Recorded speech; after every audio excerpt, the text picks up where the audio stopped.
F? Yes, audible, sir. All right. I think my voice is very clear to everyone in the room. Thank you so much for that fantastic introduction you have given me. Made me really happy and excited tonight. Thank you so much for that. Now, before I begin, can I request the participants to switch on your cameras so that I'll be very comfortable and I'll be very happy, because talking to people not knowing who am I talking to is kind of uncomfortable to me. Allow me to say that, please. Sure. As much as possible, as much as possible, please keep your camera switched on. That would really make me happy. Fantastic. Thank you so much for that. Now, thank you so much for having me with you tonight. I'm really happy and I'm really excited to share this room with you today. And you know what, I'm joining you from India, as Mr. Naushad has been saying to you. And here it is, around 10:45 at night. And you know what, when I was told about this, when I was invited to talk to you, my friend, he told me that the program is scheduled for 8 p.m. And I little did I know then, he was not talking about the IST, Indian Standard Time. Anyways, that doesn't bother me much. Happy to be here with you tonight. Let me, without giving you any prolonged preface, allow me to jump into directly to the business.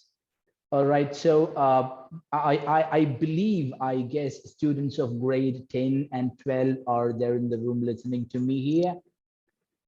I would like to tell you 7 points tonight. That's all right? And after telling you the 7 points, I'm going to conclude this. I'm not going to eat your time extravagantly, for sure. You can trust me. All right, I'm not going to bother you much. I'm going to tell you 7 points tonight, and I'm not going to share my screen with you. Nothing. I'm just going to talk to your face. All right. It's just 7 points about the examination. That's all.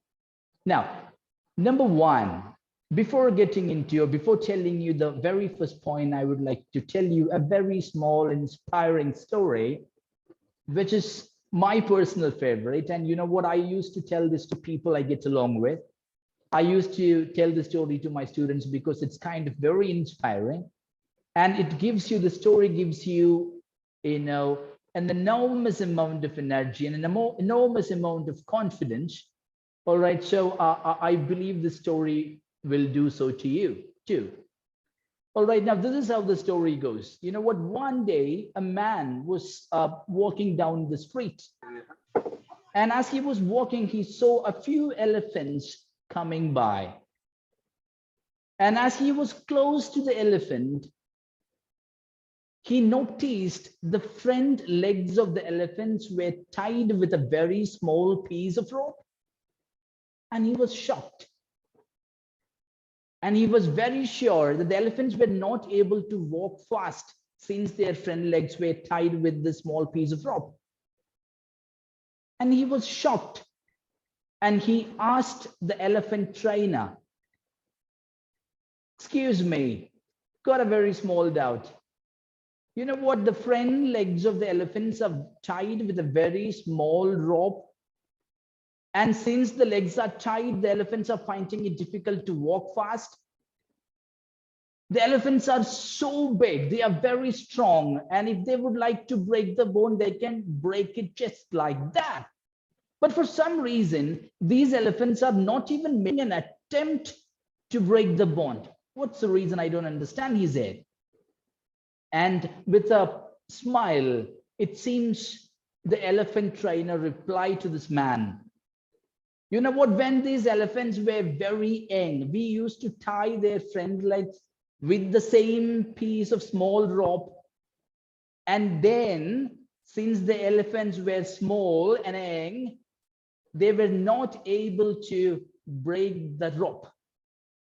No matter how much ever they tried, they were not able to do that. So they tried to break the bond a couple of times. And since they were not able to do it, they believed that this is something that I cannot break.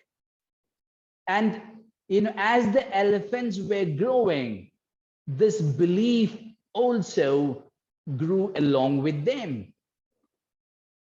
Now those elephants are conditioned that this small piece of rope is something that I cannot break in my lifetime.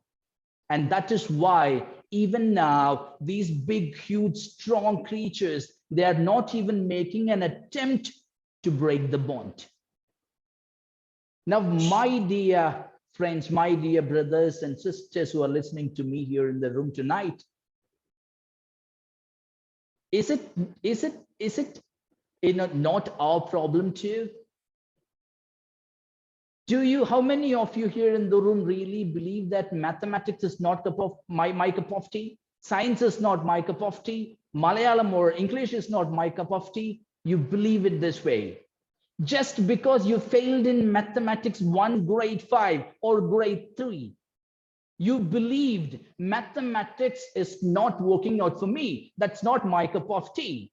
And as you grow older, this belief also has been grown along with you. Now you're conditioned. Now you're in grade 10, maybe in grade 12, and still you believe mathematics is a nightmare. As the elephants in the story, now the situation has changed. Physically you have grown, mentally you have grown, your skills have gone to the next level. Now the question is, do you really make an attempt once again to see if that bond can be broken? Unfortunately, most of you will tell me the answer no, because it is deep inside your heart you believe that I cannot do it, just because you failed once in doing it when you were young. But you know what, brothers and sisters, the very important point that I would like to tell you tonight is make an attempt. It's not very late. Now everything has changed. Make an attempt once again, believing deep inside your heart that you can do this. And that is what you call your confidence. Confidence is very, very, very important.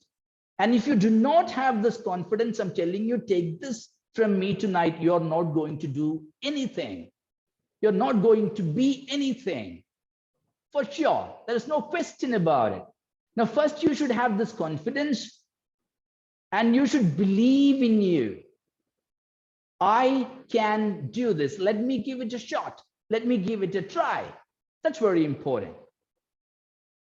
All right. Now, the examination that you are going to face, the examinations that are just ahead of you, is just another milestone in the journey that you've been doing. All right. Now, I don't know, to what extent you people would agree with me if I tell you, these examinations are not really important. And these marks are, the marks which you're going to score this in examination is not really important. Only if you know yourself completely. Provided you know yourself completely, you know what are you, if you know what were you born for, I'm telling you, this examination and the mark you're going to score in this examination is going to be it's going to be of less important, I'm telling you. You should have this confidence first. All right, no matter, independent of how extraordinarily well are you going to perform in the examination, or maybe you fall a little short of your expectation. This is just another step you need to take in your life. That's all. That's all it is. It's not more important than that. Just another step you need to take in your life. That's all. So that confidence is very important. So you have to believe in yourself. You have to keep telling yourself, you have to keep grinding your brain saying that I am going to make it really big in my life. And in this journey, this is just another step I'm going to take. There ends the story. You're not going to be bothered much about it. This is just another step. Confidence is very important. Now, point number two. Point number two is think positive. Now, what is this positive thinking? Many people we get to meet, they tell us, they teach us, or they advise us to be positive, to think positive. But people hardly teach us how to be positive, how to think positive. They don't teach us. Now, thinking positive, how can we do it? Now, you know what? You cannot stop thinking negative by taking a decision that I will never think negative. That's not possible. You can stop thinking negative only by thinking positive. Now, what is this thinking positive is all about? That is the second point I'm going to share with you tonight. Right. You know what about positive thinking? There is an amazing quote which goes like, positive thinking does not always guarantee you success. I'm not going contrary. I'm not going contrary. Positive thinking does not always guarantee you success, but negative thinking always guarantees failure. I want you to note that point. If you think positive, if you're a positive person, that does not mean that you're going to be successful in your life, but there is a possibility to be successful. But if you are a negative person, if you think negative, for sure, you are going to be a failure in your life. Even the luck will not stand by you. So think positive is always important. Think positive. Think, I can do this. Have that confidence. I can do this. And you know what? I'm talking to you tonight with a lot of experiential authority. Positive thinking always guarantees, does not always guarantee success, but negative thinking, it always guarantees failures. Positive thinking, very important. I would like to give you an example tonight. You know what? Just an example. I'm not very familiar with the places in your country. So let me take the places here for the example. So that I'll be comfortable to talk to you. You know what? Now I'm in Calicut. Now from here, I want to go to Coimbatore for an example. Now, today I'm in Calicut, and tonight after this meeting, I would like to travel to Coimbatore for some reason. Now, right after the meeting, after concluding this, I'm at the bus stop waiting for the bus, and a bus is coming, and I'm thinking, and I know that the bus is going to Coimbatore, but for some reason I think, what if this bus does not go to Coimbatore? I'm thinking that way. What if the bus does not go to Coimbatore? One. Or I think, what if the bus meets with an accident on the way?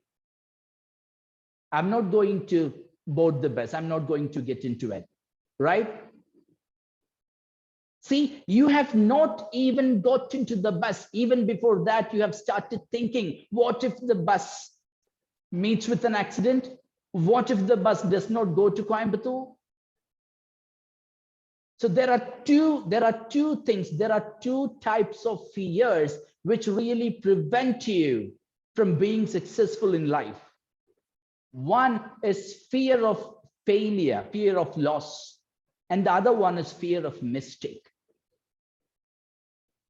If you do not shun these two thoughts, I mean fear of failures and fear of loss, you are not going to be successful in your life for sure. Right?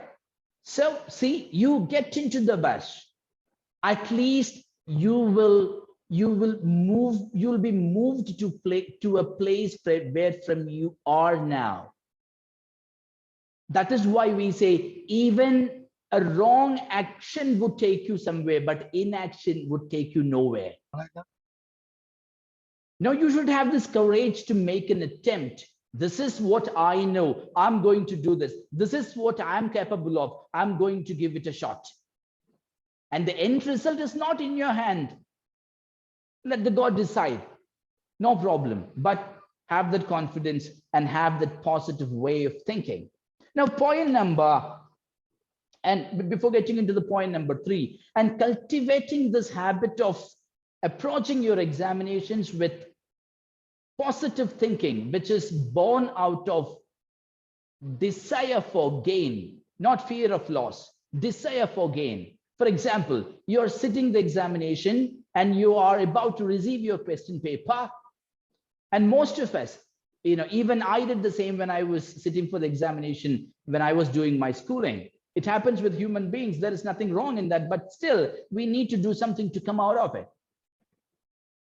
All right, you think, what if the question for which I'm not prepared is there in the question paper? That is fear of loss. What if I make a careless mistake while answering? Fear of loss, fear of mistake. And what if I write my roll number, my registration number wrong in the answer sheet? Fear of loss. You need to come out of this. You need to make it past. Very important. Now, what is the attitude that you should have? It is desire for gain. Now you're sitting in the examination hall, you're going to receive your question paper, and you believe it in your heart. All the questions for which I have thoroughly prepared are coming in the question paper. It's going to be there. And all the answers I'm going to be writing with 100% perfection, not even with a single careless mistake. Desire for gain. So this is very important. Stop thinking negative. And how do you stop thinking negative? Not by taking a decision that you will never think negative. It is possible only by picking up a positive thinking culture, a habit. So that is point number 2. Now let's talk about point number 3. It's about, it's about the examiners, like it's about the evaluators. You know what, for any evaluator, for any examiner in this world, the biggest nightmare is a badly presented answer sheet. Your teachers must have told you this 1,000 times, but still I would like to repeat, and I would like to tell you a different perspective of it. The biggest nightmare of any examiner, any evaluator in this world is a badly presented answer sheet. I hope you understand. So you have to present your answer sheet very neatly, independent of how many questions you're answering correct. Your paper should be very neat, should be very presentable. That should attract, that should set the mode of the examiner, that should set the mood of the evaluator. That's very important. And you know what? The presentability of your answer sheet is as important as the answers themselves. You get my point? The presentability of your answer sheets is as important as the answers themselves. So try to make, do whatever, what you can to present your answer sheet brilliantly. That's very important again. And if you present it brilliantly, if you could present it attractively, I'm telling you, it will certainly go a long way. It will certainly go a long way in setting the mood of the evaluator eventually. So in fact, if you could write a few answers right in the beginning, that will automatically set the mood of the evaluator, and the flow of correcting the rest of your answer sheets will be immense, will have an immense influence. So that's very important again. So you should try to present your answer sheets very neatly and very brilliantly. Like, you need to try, if possible, underline the key points, maintain margins, and try to see if you're able to draw a line between the two answers, distinctly separating one answer from the other one. Looking at the answer sheet, immediately the evaluator will think, oh, this answer sheet is amazing. This student has presented it really well. And, if you have written a few answers in the beginning correctly, with so much of perfection, that will certainly set the mood of the evaluator. And eventually the rest of the answer sheet will be corrected, with that mood set, you set in the beginning, the moment the evaluator took the answer sheet in his hands. Very important. Now we'll talk about point number 4. Now point number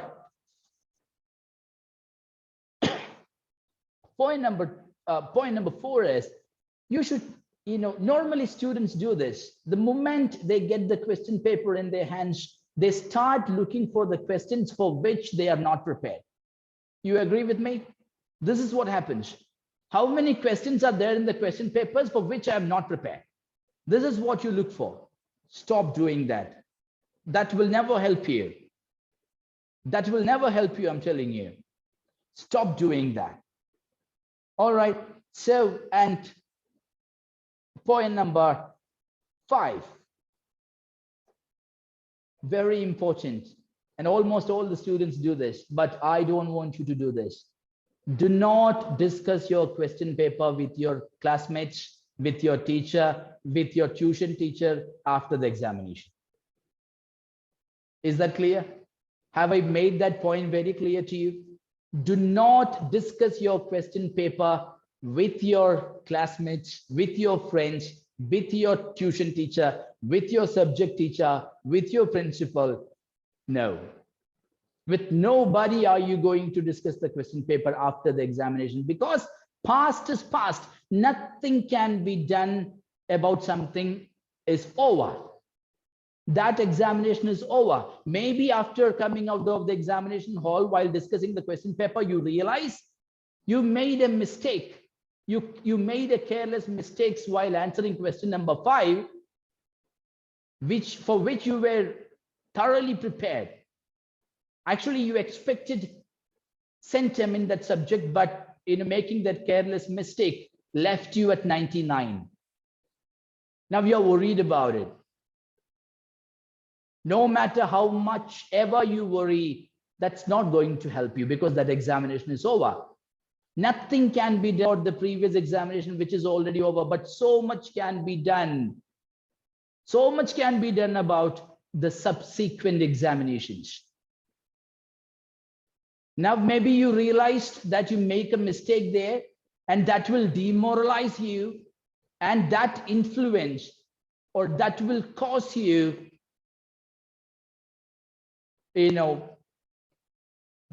performing really poor in the next examination to come. So one examination is over. Over is over. Past is past. Draw a line to it. Draw a line to it. Do not discuss the question paper with anybody. Just throw it away. That's all. You are not able to do anything about it. Now focus on the subsequent examinations. Very important point. Otherwise, it will disturb you to a large extent, where you will not be able to focus on the next examinations to come. So whatever done is done. Draw a line to your past. Very important. Now, believe. And now this goes to the poor performers in the class, or this goes to the students who believe that they are poor performers in the class. Believe that, my dear friends, that you're a big match player. You're a big match player. Now, if you ask to any top performers in the world, all of them will tell you, beyond what they have scored in their quarterly examination, in their midterm examination, in their half-yearly examination, actually their best came out in their annual examination. Now, as I told you, just because you did not perform well in the quarterly examination, just because you were not able to perform well in the half-yearly examination, don't let your brain and heart be conditioned that you're not going to perform in the annual examination also. You are a big match player, I'm telling you. In the annual examination, you are going to make miracles. Believe in yourself. You're a big match player. You're least worried about the small examinations like quarterly, pre-midterm, midterm, and half-yearly examination. You're not going to play well. But in the annual examination, in the big match which is ahead of you right now, you are going to play really well there. You're going to score, you're going to score like hell, I'm telling you. Believe. That's point number 6. The greater the occasion, better your performance. Now, you know the seriousness of the examination that you're going to attend, and you will really perform well. You can do it. I know. I believe in you. I want you to believe in you. That's point number 6. And point number 7, with which I would like to conclude, it's beyond our skills, beyond our intellectual abilities. There is someone sitting there, God. And you know what? No matter by what name you call him, Allah, Jesus, Krishna, Ganesha, Shiva, no matter what name you call him by, evoke that divine presence. Sitting in the examination hall, invest that 1 minute in closing your eyes and pray to the God in whatever ways you believe, or in whatever ways you have understood what prayer is. Believe, and he is going to certainly carry you through the phase. No question about it.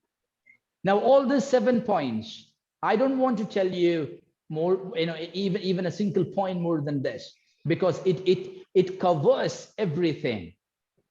The very first point, you need to be confident. Approach the examinations with that unflinching confidence, and you are going to make it. There is no question about it.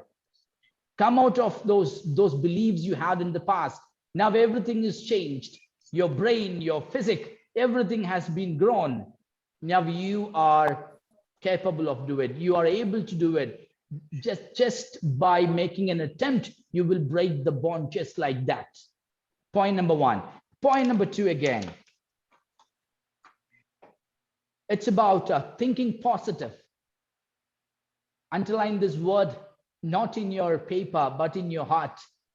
Positive thinking does not always guarantee you success, but negative thinking always guarantees failure. So think positive. And how do you think positive? Not by taking a decision that you would not think negative again, but by picking up the habit of, by cultivating the habit of thinking positive. Very important. Now, point number 3, it's about the presentability of your answer sheets. Presentability of the answer sheet is as important as the answers themselves. All right. So maybe you're writing, you will attend the 20-mark questions in the beginning. No problem. If you know that you're thoroughly prepared for that answer, write it first. Because a few answers in the beginning will certainly set the mood of the evaluator with which he's going to evaluate the rest of your answer sheets. And that will make a dramatic change in the way your answer sheets are corrected. Point number 3. Now, point number 4. It's about do not look for answers for which you are not prepared in the question paper. No. That's look for the answers, look for the questions for which you're prepared. And that will let a beautiful smile and confidence spread on your face. And again, things will dramatically change. Now, the point number 5, it's not, do not discuss your question paper with your friends and with your teachers and tuition teachers, because that examination is over. Nothing can be done about something you have done in the past. Draw a line to the past and focus what is coming in the future. Very important. Otherwise, it will disturb your mind and your focus will get distracted. And even in the examinations to come, you will perform bad. Point number 5. And point number 6, it's, believe that you're a big match player. Forget about everything you did in the past. Forget about all the performance, all your poor performance in the examinations in the past. Now, focus on the examination, which is around the corner, which you're waiting for. That's the big match. You are going to play it, and you're going to make it really big.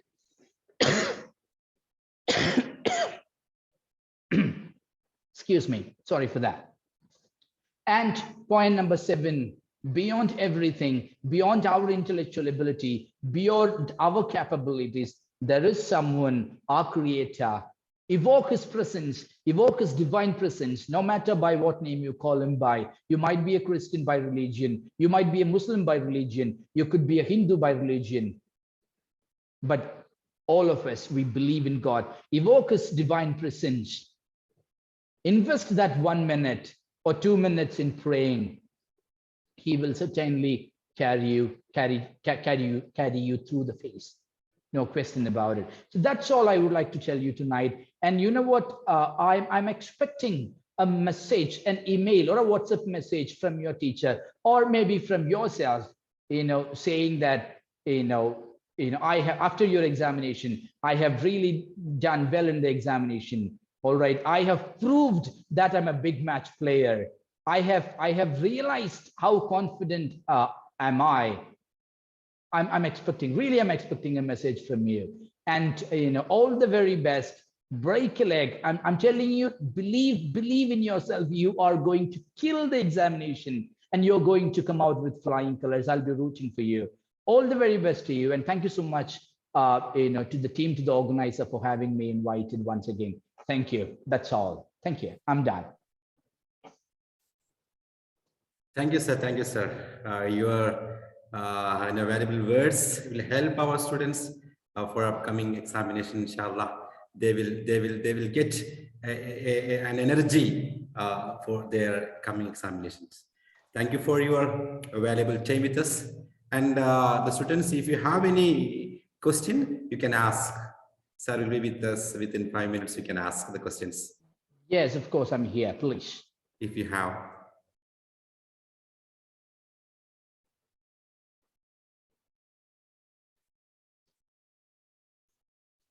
When you are here, just open the mic and can share.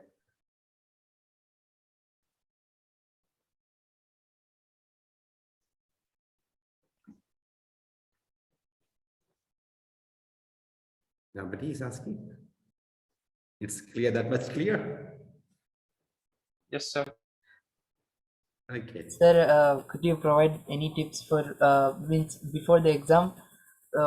Could you provide any tips to remember the things?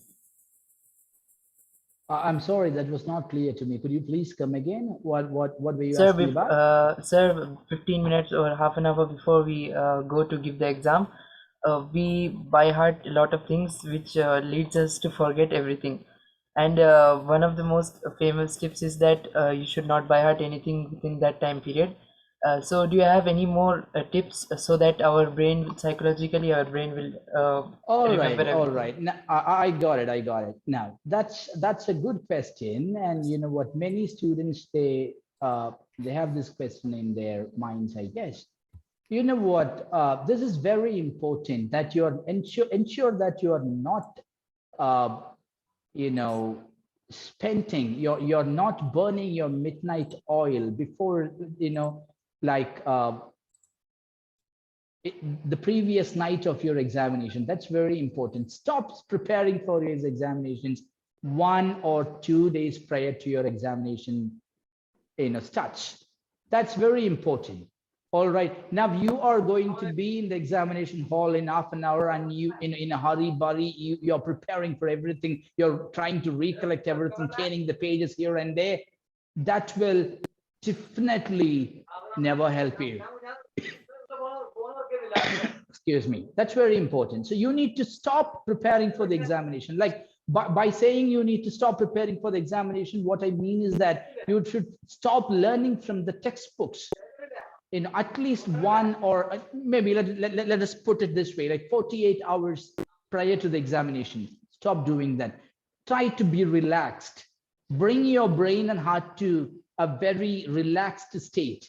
That will really help you. But normally students do not know that. Okay. In many students, the main problem is that the many students, they are procrastinating this to the very last minute, to the 11th hour, and they are preparing for the examinations then. But that's not the way. You should be very prepared well in advance for the examination, and 48 hours prior to the examination, you have to stop preparing for it. Like in the sense, you have to stop learning from the textbooks. Do not spend so much of time at night to learn things by heart, to learn your lessons by heart. That's not a good habit at all. Do not burn your midnight oil. That's very important. Ensure that you have enough, you're sleeping enough, and you're eating good food, and you keep your body really healthy. Your mind and heart for that as well. That's very important. Okay, so preparing for the examination or learning things from the textbook at the 11th hour, turning the books here and there and talking to your friends, talking to your teachers, that's not a good habit. That will never help you for sure. I hope that answers your question. Any more questions? I would really be happy if you could make it a bit fast, because it's 11:30 here. So okay, so we can wind up, sir. No, not that. I was talking to the students. Like, if you have any questions, you make it quick. Any more? I can be with you for another 3 to 4 minutes. Inshallah. Surely you want to come with us one more day. We will invite you before that. Now it is better before 10 o'clock. Inshallah, we will call you one more time. And our students circle convener is Aslam Hussain is here with us for giving the vote of thanks. Aslam, so you can. Evening, everybody. Respected chief guest of the day, principal of Marcus Public School, Calicut, Mr. Linish Francis, sir, teachers, and all my dear friends. RC Riyadh City is hosting an exam orientation camp every year. This year also, they had conducted a fantastic camp, which is very useful for students. As we know, in this COVID pandemic, we have been continuing our online classes for 2 years or more than that. Even our exams online. But this year, they are going to conduct it offline. That's a very interesting fact, I think. Sir, we the students was very nervous about our exams, but right after a motivational speech, our mind is feeling free. Thank you, sir. Thank you so much for motivating us. Actually, sir is attending from India. It's almost 11:30. 11:30 there. First of all, I would like to thank RSC Riyadh City to organize such a wonderful program, an exam orientation camp for SSLC and +2 students, and especially our trainer, Mr. Linish Francis, sir. Thank you, sir, so much. We enjoyed our class. It was marvelous. Had a nice time with you. Also, I would like to thank my dear friends to attend this program and made it wonderful. Thank you so much. Wish you a very best luck for your exams.